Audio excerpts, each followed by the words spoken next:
Xin chào các bạn.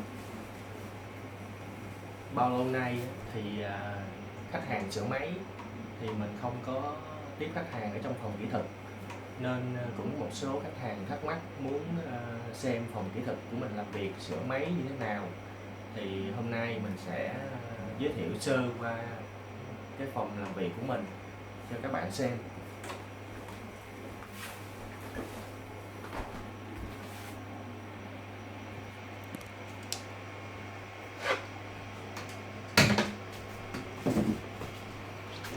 Đây là cái chỗ ngồi làm việc của mình.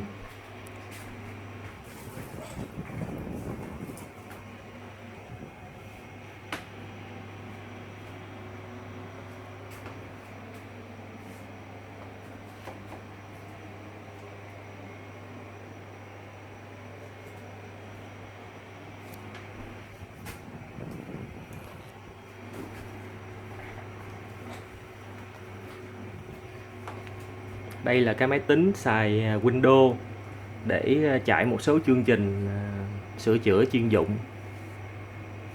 Và đây là cái máy program. Đây là thiết bị đo.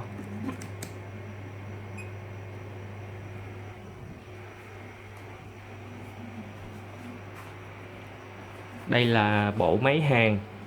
Đây là cái máy kho. Cái máy kho hiệu Macbook. Cái máy kho này dùng cho những cái vi mạch nhỏ giống như là điện thoại.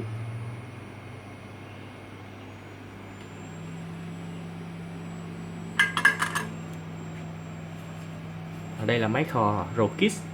Máy này xài cho những cái vi mạch lớn do cái sức nóng của nó mạnh hơn. Và đây là cái máy hàng hiệu Weller của Đức. Mình rất thích xài máy hàng này vì nó có 3 chức năng nhớ. Và tay hàng của nó rất là gọn, nhỏ gọn, cầm rất là nhẹ.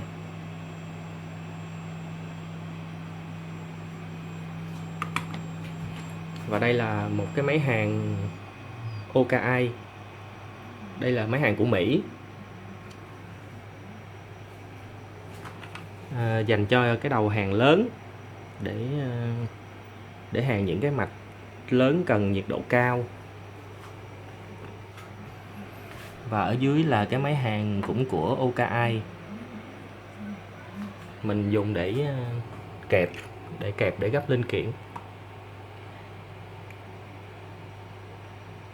Đây là cây kẹp nhỏ. Và đây là cây kẹp lớn để gấp mấy cái tủ điện hoặc là IC lớn.